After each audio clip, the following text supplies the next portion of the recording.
Okay. Hello दोस्तों, स्वागत है आपका आज के हमारे इस नए वीडियो के अंदर। बेसिकली आज जो हम देखने वाले हैं वो हम लेथ के बारे में ही देखेंगे नेक्स्ट टूल पाथ में।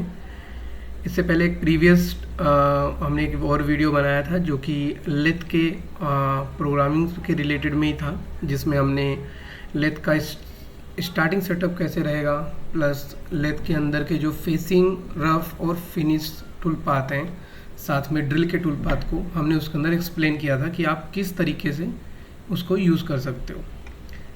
तो सेम कंपोनेंट था जिसमें हमने बाकी प्रोग्रामिंग किया था और इसको सेव करके रखा था फाइल को। एंड अभी नेक्स्ट जो स्टेप्स बचे हुए हैं, जो टूल पाथ बचे हुए हैं लेथ की प्रोग्रामिंग के लिए, वो हम अभी आज डिस्कस करने वाले हैं इस वीडियो के अंदर। ओके, सो बिना वेट किए हम आगे बढ़ते हैं। सो फर्स्ट हम यहाँ पे एक डिज़ाइन में थोड़ा सा चेंज करने वाले हैं अपने इस कंपोनेंट के अंदर, क्योंकि मुझे ग्रूविंग टूल पाथ चला के देखना है और मेरे पास यहाँ पे कोई भी ग्रूव आपको नहीं दिख रहा होगा।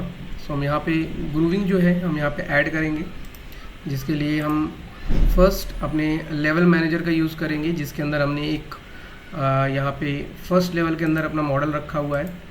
एंड टूल पाथ मैनेजर में जाके मैंने पहले सारे टूल पाथ को हाइड कर दूंगा, जो कि हम toggle display on selected operation के थ्रू करेंगे, जिससे जो कि यूज़ होता है आपके टूल पाथ को हाइड अनहाइड करने के लिए।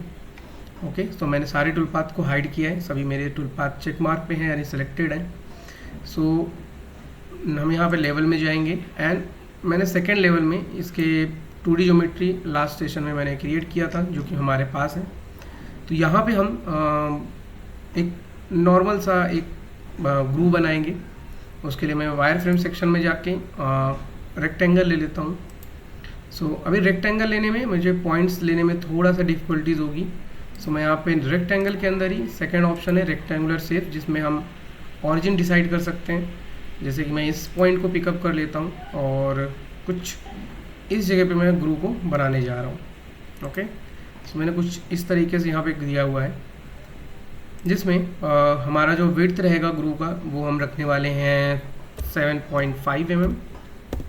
ओके, एंड जो हमारी हाइट रहेगी हम रखेंगे डीप 2 mm, जो कि ओवरऑल 4 mm के आसपास में हो जाएगी। एंड इस प्रोफाइल को हम इस स्लॉट के ऊपर कट करेंगे। ओके, इस मॉडल के ऊपर कट करेंगे। सो कैसे, तो हम यहाँ पे जाएंगे सॉलिड एंड हम सेम यहाँ पे रिवॉल्व कमांड का ही यूज़ करेंगे। बट रिवॉल्व कमांड का यूज़ करने से पहले हमको एक सेंटर लाइन चाहिए रहेगा, जिसके अलाउ में मैं उसको रिवॉल्व करना चाहता हूँ। तो मैं यहाँ पे फर्स्ट एक सेंटर लाइन ड्रॉ कर लूँगा। ओके, एंड देन हम जाएंगे सॉलिड रिवॉल्व एंड यहाँ पे हम अपने चैन को जो हमने ग्रूव बनाया हुआ है उसको सेलेक्ट करेंगे, ओके करेंगे एंड सेंटर लाइन प्रेस करेंगे। देन ये हमारे पास एक रिंग टाइप में बन जाएगा। आपको यहाँ पे कट का ऑप्शन नहीं दिख रहा है, बट हम जैसे ही लेवल को ऑन करेंगे हमें यहाँ पे सॉलिड रिवॉल्व में कट का भी ऑप्शन मिल जाएगा, जिससे हम यहाँ पे डायरेक्टली ग्रूव को बना पाएंगे। ओके, सो ये बनाने के बाद हम अगर कुछ फिलेट्स वगैरह मुझे लगाने हैं इसके अंदर, तो मैं सॉलिड के अंदर जाके कांस्टेंट फिलेट का यूज़ करके मैं यहाँ पे फिलेट्स डिफाइन कर दूंगा। जैसे कि मुझे इन दोनों कॉर्नर्स पे 0.5 के रेडियस चाहिए, तो मैंने यहाँ पे ड्रॉ कर दिए हैं। एंड और भी अगर कुछ आपको ग्रूव के अंदर ऐड करना है तो आप बेसिकली ऐड कर सकते हैं। सो ये हमने यहाँ पे ड्रॉ कर लिया है। और सेम थिंग हम यहाँ पे भी अभी मुझे ग्रूव करना होगा तो मैं इसको यहाँ से डिलीट कर सकता हूँ। तो यहाँ पे वायर फ्रेम एंड डिवाइड में जाके हम यहाँ पे इसको खाली कर देंगे कि हमारे पास इस पोर्शन पे ग्रूव है। बट जब हम ये चेंजेस करेंगे तो आपको टूल पाथ मैनेजर में यहाँ पे क्रॉस सेक्शन दिख जाएगा, यानी कि आपने जो ज्योमेट्री डिफाइन की हुई है पहले से वो आपने मॉडिफाई किया है यहाँ पे। तो यहाँ पे हम ज्योमेट्री में जाके हमको उसको रीडिफाइन करना पड़ेगा, जिससे हमारे टूल पाथ जो हैं, जो प्रीवियस टूल पाथ बने हुए हैं वो करेक्ट रहें, वो गड़बड़ नहीं हो। तो यहाँ पे मैं जाके फेस का टूल पाथ में हमको कोई भी ज्योमेट्री सिलेक्शन की ज़रूरत नहीं पड़ी थी। सो ये हमारा फिक्स है। ज्योमेट्री में जाएंगे हम एंड जस्ट हम इसको एक बार चेक करेंगे तो ये वापस से इसने यहाँ पे ग्रूव को भी कनेक्ट कर लिया है। सो हमारे लिए कोई इशू नहीं है, तो हम इसको वापस से रीजनरेट करेंगे जिससे कि ये वापस से कैलकुलेट हो जाए कुछ इस तरीके से।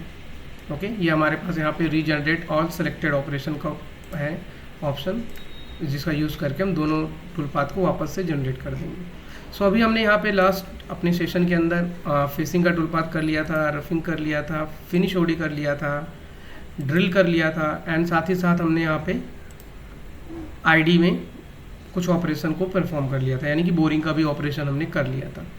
आज हम जो करने वाले हैं वो हम करने वाले हैं फर्स्ट ग्रू, एंड उसके साथ में हम यहाँ पे ग्रू के साथ थ्रेडिंग का भी जो ऑपरेशन है, ग्रू और थ्रेड दोनों ही यूज़ करेंगे। साथ में अगर हमको रिक्वायर्ड लगेगा तो हम कट ऑफ का भी ऑपरेशन लेंगे, अदरवाइज़ कोई ज़रूरत नहीं तो हम उसका भी स्किप करेंगे।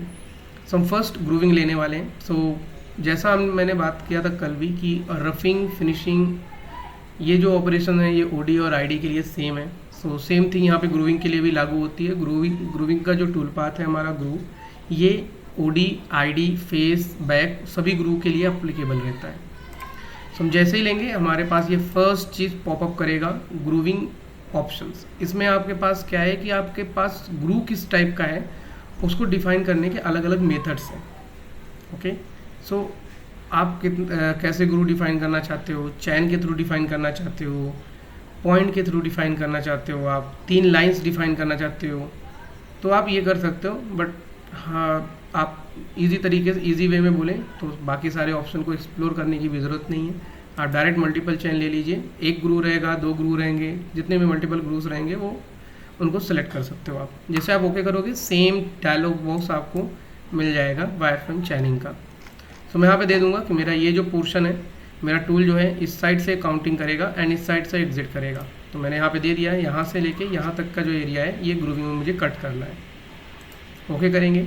जैसे आप ओके करोगे ये ग्रूविंग की लाइब्रेरीज ओपन कर देगा ग्रूविंग टूल्स की, जिसमें आपको ओडी ग्रूविंग, आईडी ग्रूविंग और फेस ग्रूविंग के टूल्स कुछ आपको दिख जाएंगे। सो मुझे अभी ओडी ग्रूविंग के लिए टूल लेना है, जो कि यहाँ पे एक लेफ़्ट नैरो टूल लूँगा मैं यहाँ पे।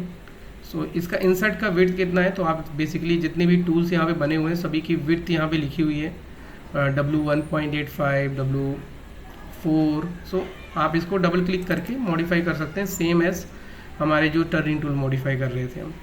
सो यहाँ पे मैंने जैसे दे दिया कि मेरा जो D है, D यानी कि विड्थ, सो मेरा D जो रहेगा इस ग्रूविंग मेरा जो इंसर्ट है वो है 3 mm का, एंड बैक रेस्ट हमेशा आपके विड्थ से कम होता है। सो सपोज मैं यहाँ पे इनपुट कर देता हूँ 2.5, एंड मेरा कॉर्नर रेडियस जो टूल का रहेगा वो रहेगा 0.3। सो मैंने ये सारे डायमेंशंस अगर मुझे मॉडिफाई करने हैं तो हम यहाँ पे मॉडिफाई कर देंगे। एंड उसके साथ साथ आप यहाँ पे होल्डर में देख सकते हैं, लेफ़्ट राइट के कॉम्बिनेशन के होल्डर्स हैं जिनका आप सिलेक्शन कर सकते हो डायरेक्टली होल्डर में, और उनके पैरामीटर्स भी आप यहाँ पे इनपुट कर सकते हो। जैसे कि D मेरा जो है वो 2.5 रहेगा, जिससे कि मेरा उस बैक रेस्ट हमारा जो है इंसर्ट का वो, और साथ ही साथ हमारा यहाँ पे बैक रेस्ट दोनों मैच में आ जाए। ओके, सो ये डिटेल्स हम थोड़ी बहुत यहाँ पे ग्रूविंग टूल्स के अंदर डालेंगे। एंड ओके करने के बाद हमारा यहाँ पे टूल जो है वो अवेलेबल हो गया है। जैसे कि अभी हमको दिख रहा है कि हमारा जो टूल है वो एक रेड कलर का मार्क कर रहा है, यानी कि हमारा जो टूल है वो ओनली काउंटर क्लॉकवाइज स्पेंडल में चलेगा, यानी इंसर्ट उसमें डाउन साइड में माउंट रहेगा। सो मेरे पास जो टूल है उसमें इंसर्ट अप साइड में है, तो मैं यहाँ पे सेटअप टूल में जाके इसको क्लॉकवाइज करूँगा। देन हमारा यहाँ पे लेफ़्ट साइड में जो हमारा नैरो था वो हमारा राइट साइड में आ जाएगा। तो ये हमारा अभी राइट साइड में नैरो आ गया है। ओके, एंटर करेंगे एंड ओके करेंगे तो हमारा टूल ये येलो कलर से मार्क करके शो करने लगेगा। सो यानी कि आपका जो टूल है ये, इसमें आपका इंसर्ट जो है वो अपर साइड में माउंटेड है। यहाँ पे आप टूल के नंबर्स डाल सकते हो, जैसे मैंने डाल दिया सपोज 5 है।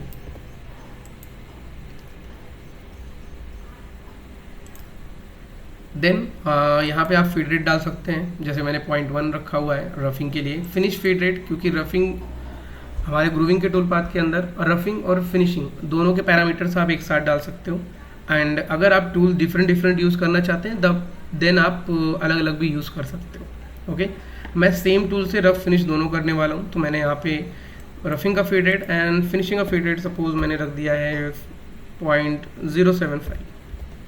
ओके, एंड यहाँ पे हमने RPM रख दिया है 500 एंड फिनिश RPM रख दिया है 600। एंड यहाँ पे आप जो भी कमेंट डालना चाहें वो कमेंट डाल सकते हैं, एंड देन साथ ही साथ आप यहाँ पे रेफरेंस पॉइंट भी ऐड कर सकते हैं। तो मैंने रेफरेंस पॉइंट दे दिया कि मेरा इस पॉइंट पे टूल आएगा टेपर में ऐसा, एंड देन उसके बाद फिर वो एक्स या जेड में पहले आएगा एंड देन फिर मूवमेंट करेगा, और सेम पोजीशन पे जाने के बाद टेपर में टूल हमारा वापस जाएगा। ओके, तो हमने एक ये सेफ पॉइंट डिफाइन कर दिया है।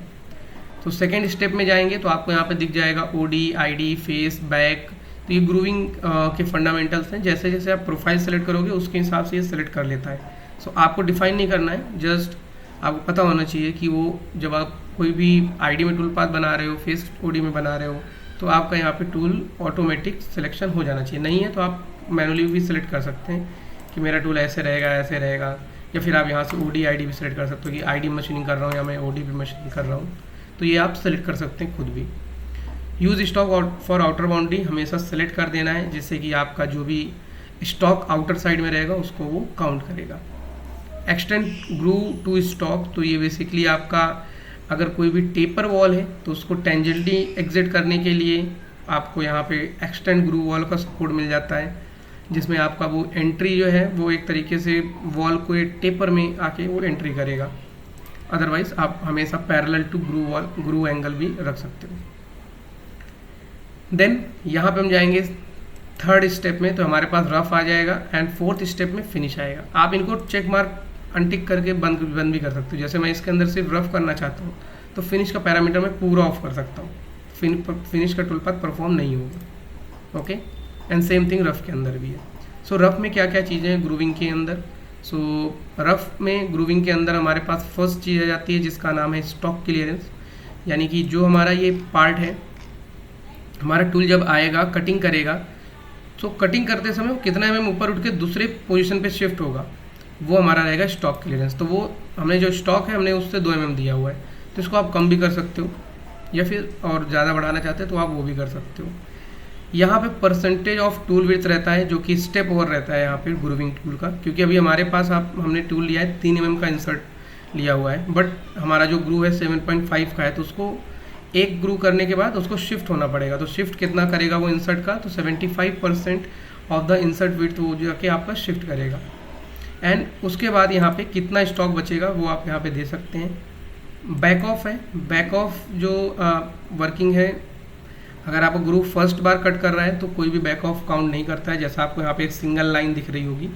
बट अगर वो सेकंड कट लेगा तो उसके पास फिर रिलीफ एरिया आ जाता है। तो जब एग्जिट होना होगा तो ऐसा सीधा उठने से अच्छा रहेगा कि ऐसा टेपर में उठेगा, तो इधर आपके मटेरियल अगर वो ज़्यादा है तो वो ऐसा घिसता हुआ नहीं जाएगा। तो उसके लिए यहाँ पे बैक ऑफ परसेंटेज रहता है जो कि आप यहाँ पे इनपुट कर सकते हो। इस पोजीशन पे आपका कट डायरेक्शन रहता है, यानी आपका फर्स्ट ग्रू कौन सा आगे करेगा। तो मैंने यहाँ पे बी डायरेक्शनल अल्टरनेटिव दिया है जो कि ऑटोमेटिक वो खुद काउंट करेगा कि पहले सेंटर आगे कट करना है या फिर निगेटिव करना है या फिर पॉजिटिव करना है।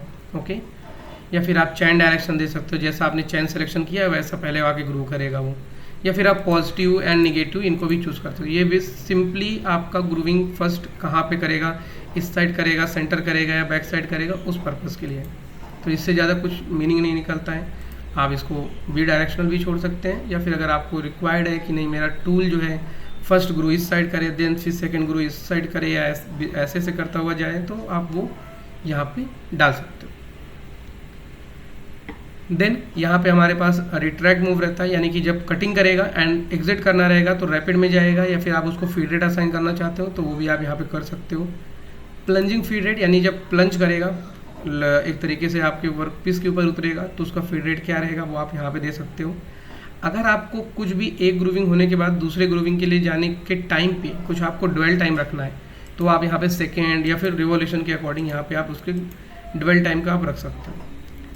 1 यानी कि 1 second simply. Okay, and then ग्रू वॉल्स, तो आपका जो वॉल बनाएगा, जैसे अभी ये तो सिंपल स्ट्रेट ग्रू है, बट अगर आपका टेपर ग्रूव्स रहते हैं तो उस केस में टेपर एरिया पे ऐसा स्टेप मार्किंग बना के जाएगा या फिर स्मूथ करके जाएगा रफिंग के अंदर, वो आप यहाँ से चूज़ कर सकते हो। ओके, सो जैसा आपको लगे वैसा आप यहाँ पे ऑप्शन को रख सकते हैं। देन और भी इसमें कुछ ऑप्शंस हैं ग्रूविंग के अंदर, हम उस पर आएंगे बाद में, बट अभी के लिए हम इतने पैरामीटर सिंपली डिफाइन करेंगे रफ के अंदर, एंड देन हम जाएंगे यहाँ पे ग्रूव फिनिश पैरामीटर में। सो ग्रूव फिनिश पैरामीटर में हमने इसको बोल दिया है कि हमारा पासेस एक सिंगल कट लेगा फिनिश के लिए, और उसके बाद स्टॉक जो हमारा बचेगा वो 0 0 बचेगा। एंड फिनिश स्टेप और सेम हमारा वही है कि अगर आपने 2-3 कट दे दिए तो कितना बीच में स्पेसिंग रहेगा आपके टूल पाथ में, वो आप यहाँ पे फिनिश स्टेप और के अंदर दे सकते हो।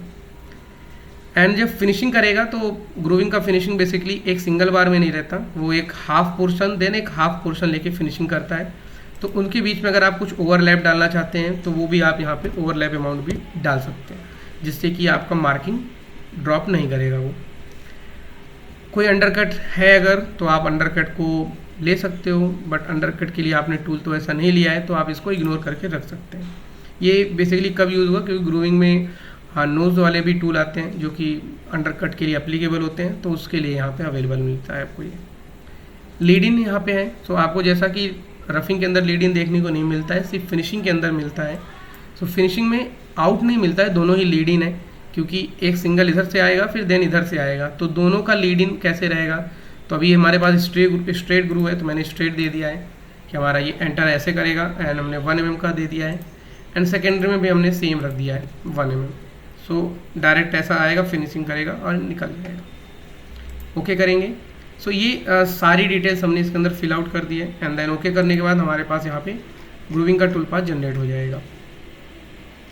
ओके, अभी हम अगर इसको देखना चाहते हैं तो बैक प्लॉट सेलेक्टेड ऑपरेशन, यहाँ पे हम इसको प्ले करेंगे स्पीड स्लो करके।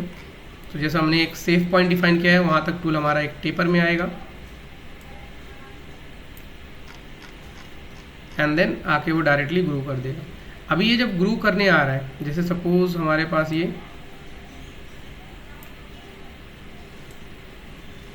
हम यहाँ पे सिंगल ब्लॉक में ले लेते हैं, एस प्रेस करने पे सिंगल ब्लॉक आता है, तो एस प्रेस करते जाएंगे हम। तो ये फर्स्ट कट में हमारा डायरेक्ट में कुछ अगर है तो वो 2-3 mm डायरेक्टली हमारा कट ले रहा है ये चीज़। ओके, हम इसको धीरे धीरे करके भी लेके जा सकते हैं, जिसको हम पीक ग्रूविंग बोलते हैं। सो उसके लिए हम यहाँ पे पैरामीटर में जाएंगे एंड रफिंग पैरामीटर में जाएंगे, और आपको यहाँ पे पीक ग्रूविंग का ऑप्शन मिल जाता है, जिसको आप इनेबल कर सकते हैं रफ के अंदर। यहाँ पे फर्स्ट अनचेक कर दीजिए पीक ऑन फर्स्ट प्लंज, नहीं तो वो सिर्फ पहले में ही पीक करेगा, बाकी में नहीं करेगा।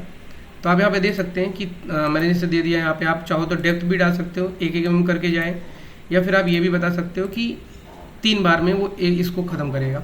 ठीक है, मतलब एक जगह पे जाएगा तो 3 बार में जाएगा एटलीस्ट, तो दोनों चीज़ आप यहाँ पे दे सकते हो। रिट्रैक्शन आपका कैसा रहेगा, तो मैंने यहाँ पे रिट्रैक्शन 2 mm का रख दिया है, और वो रखा है एब्सोल्यूट, यानी कि जब भी पीक करेगा वापस वो 2 mm ऊपर आएगा फिर जाएगा। आप चाहो तो इंक्रीमेंटल भी रख सकते हो, जहाँ पे पीक कर रहा है वहीं से 2 mm हट के पीछे वो वापस से कंटिन्यू करेगा। ओके करेंगे, ओके करेंगे, वापस से कैलकुलेट करेंगे। ओके, कुछ अलग पोजीशन पे जा रहा है, लेट्स चेक करते हैं हम इसके लिए। चैन डायरेक्शन हमारा करेक्ट है। ओके सॉरी, यहाँ पे हम यूज़ रिट्रैक्शन बंद कर देते हैं, उसकी हमको ज़रूरत नहीं है अभी। तो यहाँ पे हम देखेंगे सिंगल ब्लॉक का यूज़ करेंगे, जिससे हमारा टूल डायरेक्टली सिमुलेशन में आ जाएगा। तो first then second then third and वापस आएगा। सो ये धीरे धीरे करके अमाउंट को लेता हुआ जाएगा। एंड देखिए यहाँ पे इसने क्या किया, जब इसको क्लियरेंस मिलेगा देन ये बैक ऑफ परसेंटेज भी आपका यहाँ पे ले लेगा। एंड कोई भी टूल पाथ को मेज़र करने के लिए सबसे अच्छा प्रोसेस है मास्टर गेम के अंदर home tab analyse tool path, and यहाँ पे आप बोल दीजिए display tool, display holder, and आप डायरेक्टली जाके किसी भी पर्टिकुलर पॉइंट पे क्या कोऑर्डिनेशन है आपका XZ का, एंड क्या रिट्रैक्शन मुझे क्या रिट्रैक्शन है, क्या बैक ऑफ ले रहा है, उसमें कोऑर्डिनेट क्या निकलेगा, ये सारा डिटेल आपको यहाँ पे एनालाइज टूल पाथ के अंदर मिल जाता है, जो कि सबसे अच्छी चीज़ है मास्टर गेम के अंदर आपके टूल पाथ को चेक करने के लिए। सो जैसे कि हमने पीक में किया हुआ है, आप इसको पीक के अलावा डेप्थ कट में भी डाल सकते हैं। डेप्थ कट में क्या होगा कि आप इसको एक नंबर ऑफ पास बता देंगे कि आप हर बार कितना कट लेगा, एंड एब्सोल्यूट या इंक्रीमेंटल आप डाल सकते हो यहाँ पे। ओके एंड ओके करने पे ये अपने अकॉर्डिंग डेप्थ कट डिफाइन करेगा। सो पीक में क्या होता है, एक पोजीशन पे पूरा कंप्लीट करता है। ये क्या करता है, ये लेवल के हिसाब से मशीनिंग करता है। सो फर्स्ट एक लेवल मेंटेन करेगा देन सेकेंडरी लेवल पे जाएगा।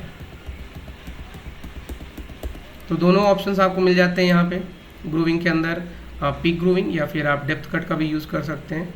एंड यहाँ पे मल्टी प्लंज करके भी कुछ कमांड्स हैं जिनका यूज़ आप एक तरीके से ही पीक ग्रूविंग और साथ ही साथ यहाँ पे डेप्थ कट, दोनों का कॉम्बिनेशन टाइप में यूज़ कर सकते हो। ओके, मैं इसको ज़्यादा एक्सप्लेन करने नहीं जा रहा हूँ क्योंकि आपको इसकी ज़्यादा ज़रूरत पड़ने वाली नहीं है, बट अगर आपको ज़रूरत पड़ती है जस्ट लेट मी नो, हम इसके ऊपर भी एक टॉपिक पे वीडियो बना सकते हैं, कोई प्रॉब्लम नहीं उसमें। सो यहाँ पे डेप्थ कट आप डिफाइन कर सकते हैं। तो ओवरऑल ये हमारे पास ग्रूविंग का टूल पाथ रहता है, जो कि आपका ओडी ग्रूविंग या फिर आईडी ग्रूविंग या फिर आप फेस ग्रूविंग आप इनसे परफॉर्म कर सकते हो। एंड देन इसके बाद हमारा आता है नेक्स्ट, जो कि है थ्रेडिंग। सो थ्रेडिंग कैसे काम करता है, तो यहाँ पे हम थ्रेडिंग के लिए जाएंगे। तो हम इस पोर्शन पे भी थ्रेड बनाने वाले हैं, बट मेरे पास इसकी डायमेंशन नहीं है कि इसका डायमीटर कितना है, तो मैं यहाँ पे चेक करना चाहता हूँ। सो मुझे चेक करने के लिए क्या करना पड़ेगा, right click, analyze distance, first point and then second point. So हमको यहाँ पे डायरेक्शन दिखा देगा वाई में 30, यानी कि आपका 60 का डायमीटर है, क्योंकि 30 mm है तो डबल करके रहेगा वो। तो यहाँ पे 60 है, तो मैं यहाँ पे एक थ्रेड बनाऊंगा जो कि 60 एंड पिच हम यहाँ पे रख देंगे 1.5। ओके, तो यहाँ पे हम जाते हैं थ्रेड एंड यहाँ पे आपके थ्रेडिंग के सारे टूल्स आ जाते हैं। आप कोई भी एक टूल यहाँ पे यूज़ कर सकते हो एंड डबल क्लिक करने पे आपको उनकी इंसर्ट की डिटेल मिल जाएगी। जैसे कि अगर आप एक्मे की थ्रेड बनाने जा रहे हो तो आपके पास एक्मे की इंसर्ट होनी चाहिए।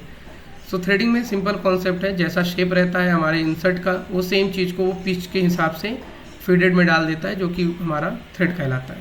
ओके, तो यहाँ पे थ्रेड की आप डिटेल्स फिल आउट कर सकते हो अगर आपके पास है तो, अदरवाइज आप डायरेक्टली मेट्रिक थ्रेड लेके ओके करके आप सेम टूल को यूज़ कर सकते हो। आप इसके अंदर पिच एक सिंपल आप आरपीएम डालोगे, फीड रेट डालने की कोई ज़रूरत नहीं है।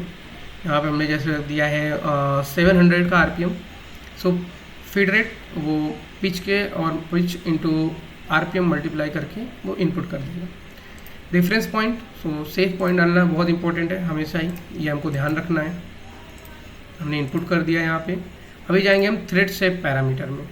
तो पहला आता है थ्रेड शेप पैरामीटर, दूसरा आता है thread cut parameter. Thread shape parameter का मतलब है कि आपकी थ्रेड कैसी होगी वो आपको इसके अंदर बताना है, और उस थ्रेड को कैसे कट करना है वो आपको थ्रेड कट पैरामीटर के अंदर बताना है। तो मैं जाता हूँ यहाँ पे थ्रेड शेप में। तो आप यहाँ पे सारी चीज़ें, लीड आपका पिच है बेसिकली, तो आप उसको यहाँ पे बता सकते हो कि आपको कितने की पिच चाहिए, mm पर थ्रेड या फिर थ्रेड पर mm, राइट। तो यहाँ पे ये सारी चीज़ आप मैनुअली डाल सकते हो, बट यहाँ पे मास्टर कैम के अंदर कुछ थ्रेड फॉर्म दिए गए हैं, वो कैसे यूज़ होते हैं, जिनका यूज़ बहुत सिंपल है और ये सारे मैनुअल थिंक हम करने से एक तरीके से बच जाते हैं। फर्स्ट आता है सिलेक्ट फ्रॉम टेबल। तो मास्टर कैम के अंदर बेसिकली जितनी भी टाइप की स्टैंडर्ड थ्रेड्स हैं, चाहे वो NPT थ्रेड हो, चाहे वो एक्मे थ्रेड हो, चाहे वो BSPT हो, UNRC हो, ये सारी थ्रेड्स के already pre defined library available है। जैसे मैं बात करूँ मेट्रिक थ्रेड, तो मेट्रिक थ्रेड में हमारे पास यहाँ पे कुछ इतनी थ्रेड्स के ऑलरेडी पैरामीटर्स इनपुट हैं 200 डाया तक के। ओके, एंड अगर हम बात करें यहाँ पे एक्मे थ्रेड की, तो उसके भी डिटेल्स यहाँ पे हमारे पास अवेलेबल है। तो आप इन लाइब्रेरीज़ का यूज़ करके यहाँ से डायरेक्ट पिकअप कर सकते हैं। जैसे मेरे पास मैं 60 पे बनाना चाहता हूँ, तो मैं यहाँ पे जाता हूँ, 61.5 के हमारे पास यहाँ पे थ्रेड अवेलेबल है, बट ठीक है हम यहाँ पे 61.75 बनाना चाहते हैं। सपोज़ मेरे पास वो थ्रेड मेट्रिक में ही बनाना चाहता हूँ, बट वो मेरे पास यहाँ पे फॉर्म के अंदर नहीं है। तो मैं अभी क्या करूँगा, यहाँ पे मैं यहाँ पे वो इसको क्रॉस करेंगे एंड फिर हम चले जाएंगे कंप्यूट फ्रॉम फार्मूला, और इसको बोलेंगे कि हम हाँ कौन सी टाइप के थ्रेड हम बनाने जा रहे हैं। मैंने बोला मेट्रिक थ्रेड बनाने जा रहा हूँ मैं। पिच कितनी रहेगी, तो हमने बोला यहाँ पे 1.75 का हमारा पिच रहेगा एंड मेजर डायमीटर जो हमारा है वो 60 है। सो बाकी थ्रेड एंगल, माइनर डायमीटर, ये सारी चीज़ें खुद कैलकुलेट कर लेगा। जैसे हम ओके करेंगे यहाँ पे सारी चीज़ें इनपुट हो जाएंगी। आपका थ्रेड का डेप्थ कितना रहेगा, आपका माइनर डायमीटर क्या आएगा, एंड उसके साथ साथ इंक्लूड एंगल्स, थ्रेड एंगल्स, सभी चीज़ें। आपको सिर्फ बताना यह है कि आपका थ्रेड कहाँ से स्टार्ट करेगा, जो कि आपको स्टार्ट पोजीशन में बताना है, एंड एंड कहाँ पे करेगा, जो कि आपको एंड पोजीशन में बताना है। ओडी थ्रेड है सो आप यहाँ पे ओडी रख सकते हैं, आईडी थ्रेड है सो आप आईडी रख सकते हैं।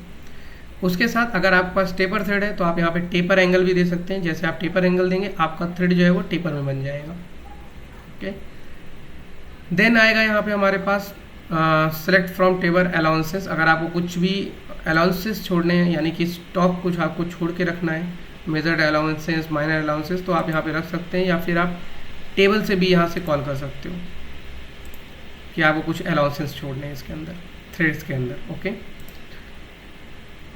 इसके बाद हम जाएंगे यहाँ पे थ्रेड कट पैरामीटर। तो यहाँ पे क्या है कि आप कैसे थ्रेड को कट करोगे, तो पहला कट आपके थ्रेड का कितने का होगा वो आप यहाँ पे दे सकते हैं। जैसे मैंने दे दिया 0.2 एंड कॉन्टीन्यूस जो कट लगेंगे हर बार कितने कट लगने चाहिए, तो हम अमाउंट ऑफ लास्ट कट के अंदर डालेंगे जो कि हमारा रहेगा 0.1, यानी 0.1 हमारा जो कट है वो रिपीटिंग पे चलता रहेगा। पहला कट 0.2 लगाएगा फर्स्ट कट, बट उसके बाद वो 0.1 करके चलता रहेगा। एक कट हम फिनिशिंग का लगाएंगे लास्ट में, और वो फिनिशिंग का कितने का कट होगा वो हम फिनिशिंग अलाउंसेस में जितना अमाउंट छोड़ेंगे उतने का कट वो लास्ट में एक फिनिश कट लगा देगा। एक्सेलरेट क्लियर यानी कि स्टार्ट होने से पहले थ्रेड कुछ स्टार्ट होता है, जिसको आप कंप्यूट बोल दो, जिससे क्या है कि ऑटोमेटिक लीड खुद काउंट कर लेगा कि कितने पहले से वो थ्रेड को चालू कर देगा। ओके, जब थ्रेड कटेगा तो वो 2 ऊपर हटेगा फिर पीछे आएगा। ओके, अगर आप कुछ एक्स्ट्रा काटना चाहते हैं, जैसे मैं चाहता हूँ कि 1 मेरा जो थ्रेड है जितना मैंने डेप्थ दिया उससे थोड़ा 1 एक्स्ट्रा चला जाए, तो यहाँ पे हम दे सकते हैं। एंड उसी के साथ यहाँ पे पुल ऑफ भी हम रख सकते हैं, यानी कि जब थ्रेड कट होगा तो एग्जिट के टाइम पे वो स्ट्रेट ही नहीं निकले, थोड़ा सा ऐसा टेपर में निकलना है, तो वो आप यहाँ पे पुल ऑफ डिस्टेंस डाल सकते हो। एंड उसके साथ साथ अगर आपको थ्रेड मल्टी स्टार्ट चाहिए, यानी कि 2 स्टार्ट, 3 स्टार्ट, 4 स्टार्ट, तो आप यहाँ पे उसके स्टार्ट्स को डिफाइन कर सकते हो मल्टी स्टार्ट के अंदर। ओके करने पे हमारे पास यहाँ पे थ्रेड बन के रेडी हो जाएगा। तो बैक प्लॉट करेंगे तो यहाँ पे हमारे पास कुछ ये थ्रेड इस तरीके से दिखाएगा। आपको 2D में सिमुलेशन में शो नहीं करेगा, बट हम 3D सिमुलेशन देखेंगे तो हमको डेफिनेटली ये शो करेगा वेरीफाई में जाके।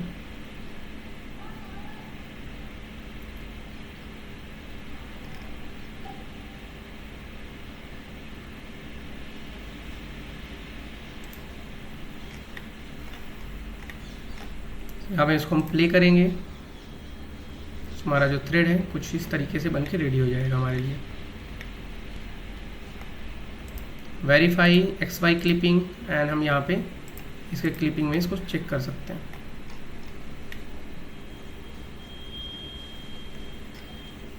सो इस तरीके से हम अपने थ्रेड्स को क्रिएट कर सकते हैं, जो कि है हमारे पास थ्रेडिंग का टूल पाथ है, जिसका यूज़ करके हम अपने थ्रेडिंग का जो ऑपरेशन है वो परफॉर्म कर सकते हैं।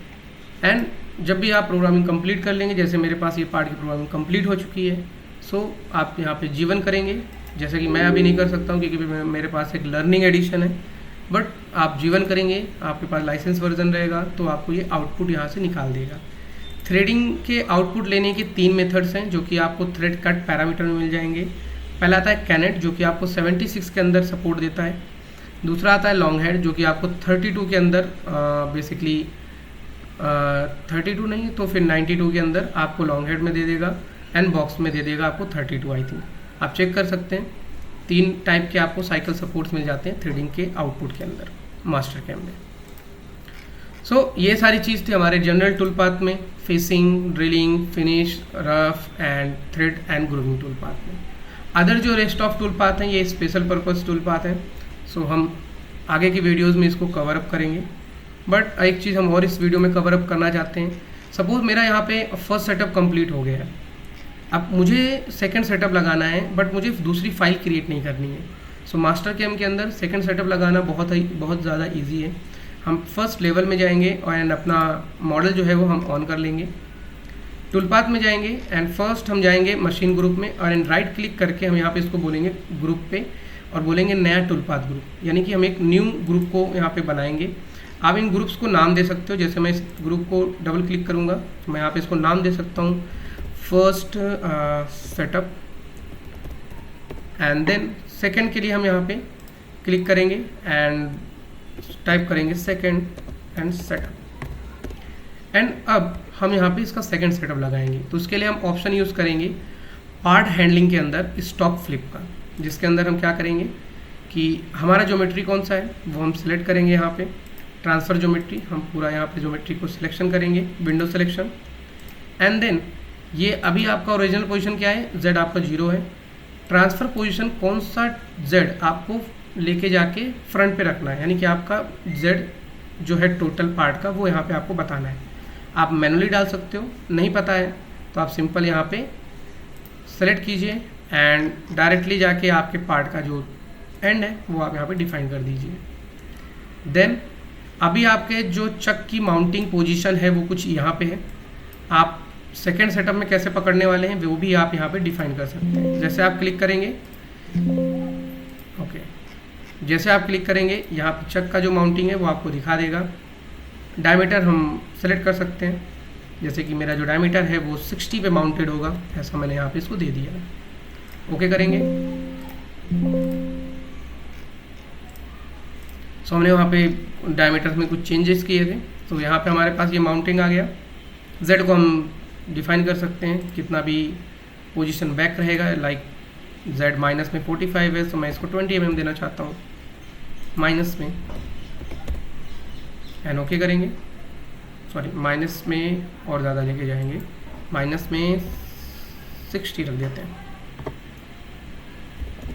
ओके, सो ये हमारे पास माउंटिंग हो गया। सो ये क्या करता है, बेसिकली आपका जो आपने एंडिंग पॉइंट डिफाइन किया है उसी को वो फ्लिप कर देता है, एंड फ्लिप करके आपके लिए सेकंड सेटअप रेडी कर देता है।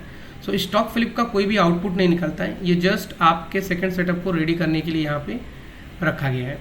अभी आप जो टूल पाथ को बनाना चाहते हैं, जैसे मैं फर्स्ट फेसिंग टूल पाथ करना चाहता हूँ, same library and same parameter आपके इनपुट मिलेंगे आपको, जो कि आपके काम को और भी ज़्यादा ईजी कर देंगे।